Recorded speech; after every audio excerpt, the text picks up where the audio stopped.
So I decided to continue from lesson plan 1, lesson plan 2, and lesson plan 3 to continue doing Harry Potter and the Chamber of Secrets, because I thought that I had a good plan going from 1 to 2, now to 3, and I kind of just want to just wrap it all together since this is kind of the end of the class for us, and so for me to work with the book and see how it turns out to be. So, as I've been doing for the past lesson plans on here, is I'm just going to explain it to you, because reading the book, reading these chapters is quite a bit long, and you might get bored and you might just say, like, get to the plan that you had. So I'll walk through it the best I can. Again, ask questions later on if you're confused about something. So walking through the learning targets, I can answer about the compare contrast of characters from the reading up to this point. Successive criteria, I'll be aware of all the characters from the chapter to the last chapter of what is happening and how we got to this moment. The materials we need for this lesson plan is, of course, Harry Potter and the Chamber of Secrets book, chapter review questions, poster board, color pencils and markers, multiple choice test, a spelling test, a matching vocabulary to the words, and the fun thing is Jeopardy Harry Potter game. The prior knowledge is, like I've been stating throughout the time, the students will have a good understanding of this point in the story, the characters, the setting. The students will be coming across new vocabulary words within the next 9 chapters. Why I say 9 chapters is because I'm trying to break it off. Like, this book holds 17 chapters, or 18 technically, 18. So I wanted to kind of just build on top of that. Sorry, I lost my train of thought. Build on top of that. So that's what I'm trying to plan for, is the next couple chapters here. But I wanted to build them their knowledge of what they know so far and what they are going to be looking for. The higher order thinking questions. I wonder who the heir of Slytherin is. I wonder what might be your prediction to the upcoming chapters. And I wonder what's be going on between Harry, Ron, and Hermione. Now, if you haven't read the Harry Potter book, this might be confusing to you. But I suggest you probably read the 1 before 2, because then you understand what the heck is happening. Those are my questions to the students. Scaffolding and support. I will ask open-ended questions to invite the students to think about vocabulary words that they heard from the chapter and they need more understanding them. I will provide scenes from the Harry Potter movie. Is visualized on the board if students need that to get a better understanding on what is the reading about. I will ask prior knowledge questions on the recap from chapter 1 through 5, chapters 6 to 9, and chapter 10 to 14. I'll write down key details from the students tell me on the smartboard about who are the characters and what is happening and what is the settings. I will provide vocabulary words on the smartboard and encourage them to write them down, and they can think about the meaning before they read the book. The academic language section, the words is, I would write down a word on the smartboard of what they are about to find out. Determine the meaning of new vocabulary words from the upcoming chapters. As a whole group, before I send the class off into partners and small group activity, I will put on the smartboard all the vocabulary words, like I mentioned before, from the entire book, and then put on the smartboard of the meanings. Now, what I mean here is, I'm going to put the words on the smartboard of, say, we'll do chapter 15, for example. Chapter 15. They will put those words down in a notebook or vocabulary sheet if I can create something for that. But then at the end, I want all the vocabulary words and meanings not memorized, but know the meaning of it, since there will be like a sort of like a test at the end. Continuing on with that. The partners will be testing their knowledge up to this point. Do you know how to spell each vocabulary word? And you could determine the meaning of the words to match one another, and the test of the spelling words. The discourse, the students will be working with their partners, continuing to focus on the Harry Potter, the Chamber of Secrets. Each small group will be testing their knowledge and the meaning of the words. Each student will be working together in quizzing each other in preparation for the vocabulary meaning test and the spelling test. How am I going to support this? Support like I did in the past, pre-teach, model, visual aids.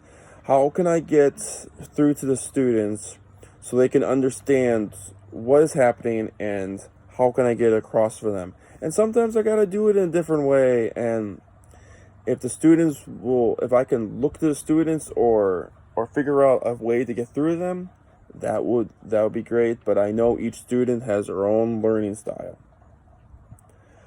The hook. Basically, what I've been saying for the hook so far is try to get them kind of hooked on to the chapter. We continue one chapter to the other and trying to say, hey, we have met different characters, we have met new teachers. Try to to think about, like, oh my gosh, what's going to happen next? Because, it's been an adventure so far, but what else could happen? And is there going to be surprises happening? And try to, like, hook them in a way. And I mentioned this in the lesson plan, but I could bring props in from what I find, like, online, or props that I've collected throughout the years, just to get their understanding of, like, no, this was going to happen.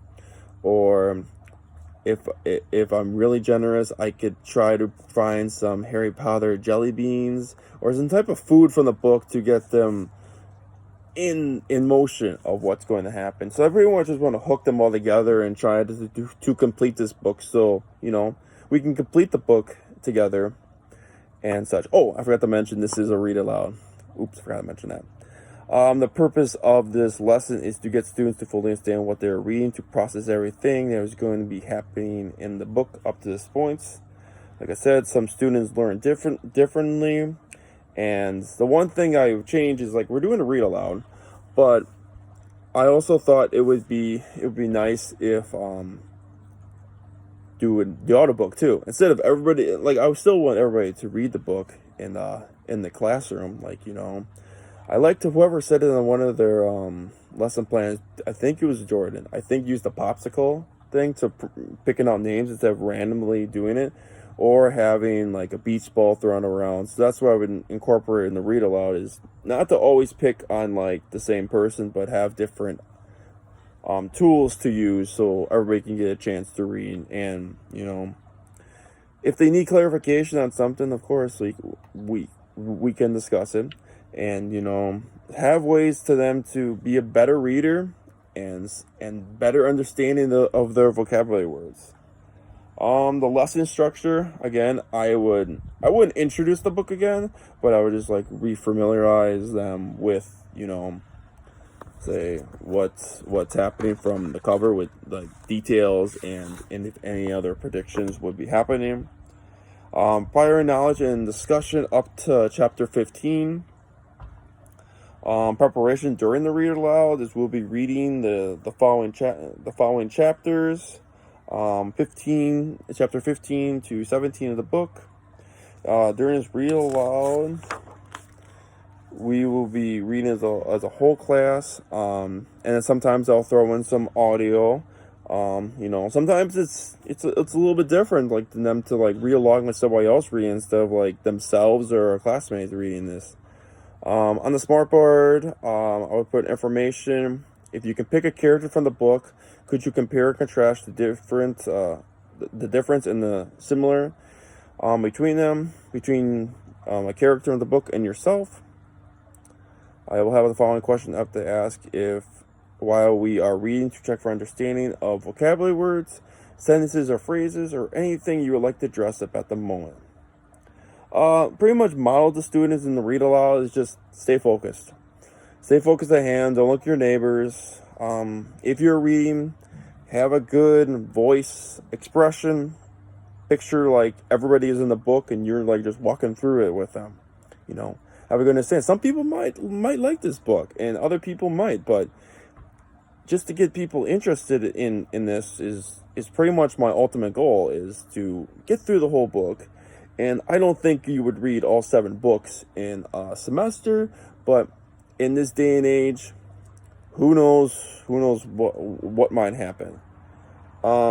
Before we start reading, if the students have any questions, any last minute things, and then I'll throw some questions out, like before we start reading chapter 15. What were Ron and Harry at Hagrid's Cup? And that's something that's we should familiarize with this. As any predictions what's going to happen, and in the start of the chapter there is a picture on it. So this prediction is what do you think is going to happen, or something like that, just to get them to think a little bit and just to process this before we begin.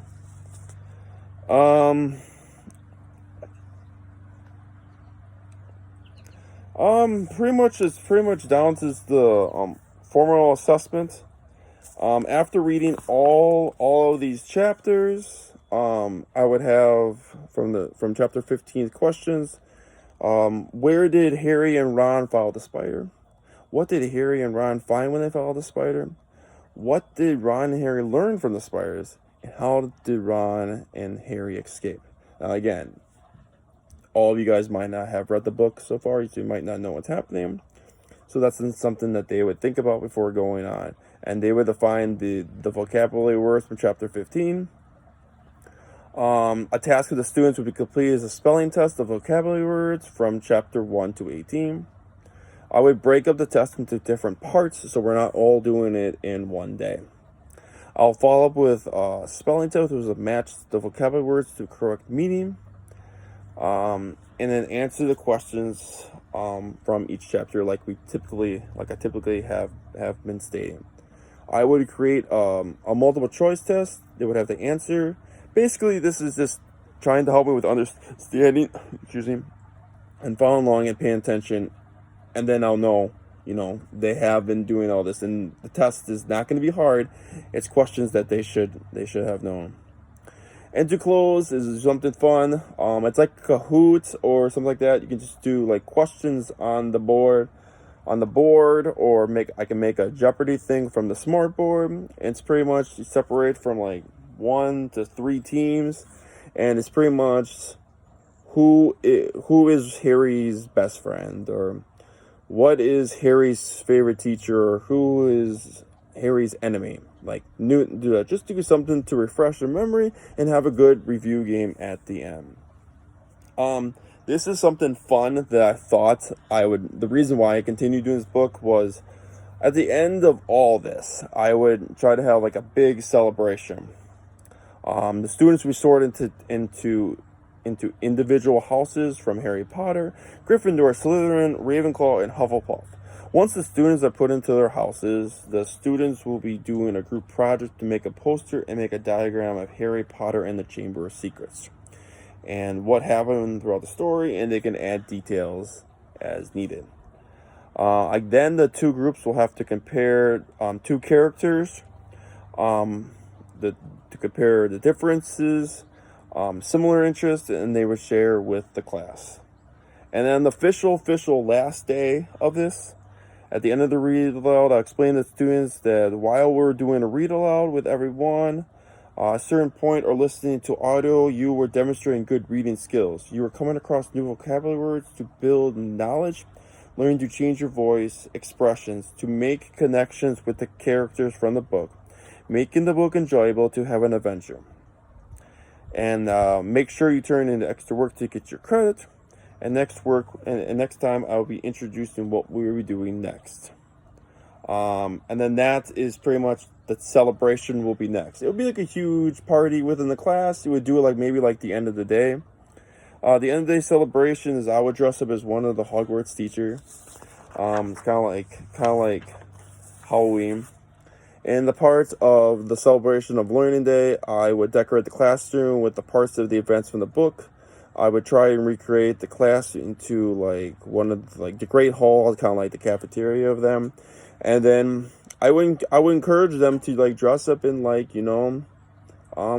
Harry Potter students, and how do you represent and what house are you in, and just to have a good celebration of it, and maybe just send out a letter to parents about like food wise or different types of food that you guys have known about in the book. Just something so we can close out this book in a good way, and then we can move on to something else next week. I'm sorry this video was long. I just put a lot of details in this, and I hope you when you followed along from lesson plan 1, 2, and 3, you have a better understanding of the book and how I did it. And if you have any feedback or anything else you would like to add or change, just let me know. All right, thanks guys.